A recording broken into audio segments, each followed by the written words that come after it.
আমি মাসে কত টাকা বেতন পাই এই মালয়েশিয়া, সেই জিনিসটা আজকে আপনাদেরকে শেয়ার করবো। আর আমি কত টাকা নিজের জন্য রাখি এবং কত টাকা পরিবারকে দেই, সেই জিনিসটা আপনাদেরকে দেখাই।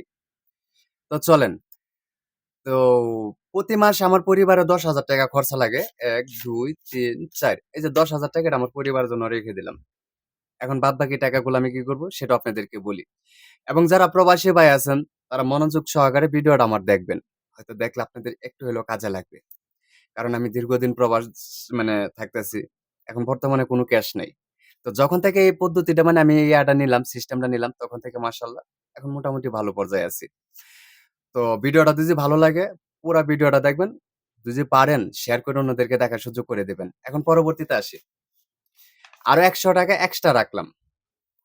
যে পরিবারে কখন মানে আল্লাহ না করুক মানে অসুখ-বিসুখ থাকতেই পারে। প্রয়োজনে ৳২০০ রাখলাম, ৳৫,০০০ রাখলাম। আচ্ছা। এখন বাদবাকি টাকাটা কি করব সেটাও আমি আপনাদেরকে বলি। এই ৳১০০ আমি অন্য একটা মানে এতে রাখি। প্রত্যেক মাসে দেই না আমি টাকাটা। মানে আমি চিন্তা করছি যখন আমি বাড়িতে যাব এই ৳১০০ মাসে কত টাকা আসে এটা আপনারা ভালো কইরা জানেন। এটা আমি গরিবদের জন্য মানে এক্সট্রা ভাবে রাখলাম। এটা নিজের জন্য রাখছি। মানে ৳১০০ নিজের জন্য রাখছি। সারা মাস আমি চলবো। মানে মোবাইল খরচ আছে এবং অন্যান্য খাবার আছে। আর আমার কিছু বাড়তি টাকাও এই যে পকেটে আছে। এটা রাখলাম। এখন যে বাদবাকি টাকাটা ১, ২, ৩, ৪, ৫, ৬, ৭ এই ৳৭০০ এই ৳৭০০ মনে করেন নিজের জন্য রাখলাম। এখন এই ৳৭০০ মনে করেন মোটামুটি ভালোই টাকা, খারাপ না। ২ যে ১,০০০ এ ২ যে ৳২৯,০০০ হয়, তাহলে ৳৭০০ কত হয় এলা আপনারাই বলবেন। ৳১০০ ৳২৯০০ ৳২৯০০ মানে ৳২৯.২৫ রেট আছে। মানে ২৯০০ এর একটু মানে বেশি। মানে ২৯,০০০ এরও একটু বেশি ১,০০০ এ। এই টাকাটা নিজের অ্যাকাউন্টে রাখি এখন। এই টাকাটা নিজের অ্যাকাউন্টে রাখি। কারণ ওই যে প্রবাসীরা ২, ৪, ৫ বছর করার পর কিন্তু দেশে যায় কিন্তু আমি দেখছি, আমি নিজ চোখে দেখছি। ওদের কোনো কিছু করা থাকে না। পকেটে ফাঁকা। কোনো অ্যাকাউন্টে টাকা নাই। তো সেইগুলা থেকে আমিও শিখছি। সেই পরামর্শগুলো আপনাদেরকেও আমি দিলাম। সেই পরামর্শগুলো আপনাদেরকে দিলাম। যেমন এখানে পরিবারের জন্য রাখছি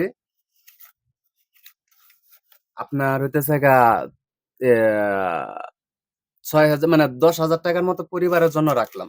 আচ্ছা। এটা আমি গরিব অসহায়দের জন্য মানে আমি যখন দেশে যাবো, আমি চেষ্টা করব মানে গরিবদের দেওয়ার জন্য সেই জিনিসটা আমি আলাদাভাবে রাখছি। কারণ দুনিয়া থেকে যদি সব নেয়া যায়, আখিরাতে তো কিছু রাখতে হবে। সেই চিন্তা করে আমি এটা রাখলাম। আর এই যে এখানে ৳১০০ এই ৳১০০ মনে করেন পরিবার কিন্তু অসুস্থ থাকি। যেমন আমার বাবা-মা প্রত্যেক মাসে অসুস্থ মানে ওষুধ কিনতে হয়। কিছু টাকার হইলেও কিনা লাগে, হ্যাঁ? এবং বছর শেষে কুরবানিও আসে। তো এই টাকাটা থেকে কিন্তু বের হয়। মানে বের হয়ে যায়। মানে যেহেতু আমি মধ্যবিত্ত পরিবারের সন্তান, আমি বেশি বড় কুরবানি করি না। মানে ছোট করি। তো হিসাবে মানে এটাতে আমার মানে মেকআপ হয়ে যায়। আর এই ৳১০০ মানে নিজের পকেট খরচের জন্য এখানে কিছু বাড়তি টাকা রাখছি। আর এই টাকাগুলা নিজের অ্যাকাউন্টে ঢুকবো। তো চেষ্টা করবেন প্রবাসী ভাইয়েরা যারা আমার ভিডিওটা যেখান থেকে দেখতেছেন, নিজের জন্য কিছু করেন।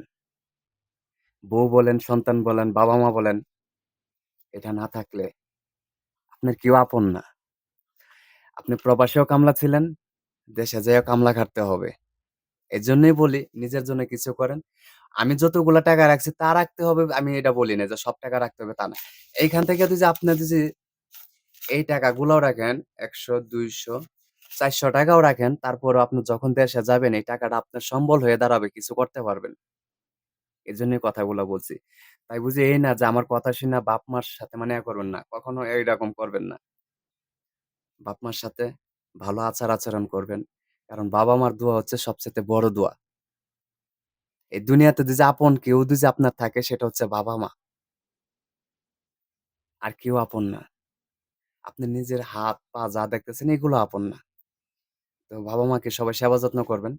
আর আমার এই ভিডিওটা যদি ভালো লাগে অবশ্যই অন্য একটা প্রবাসী ভাইকে শেয়ার করে দেখার সুযোগ করে দিবেন।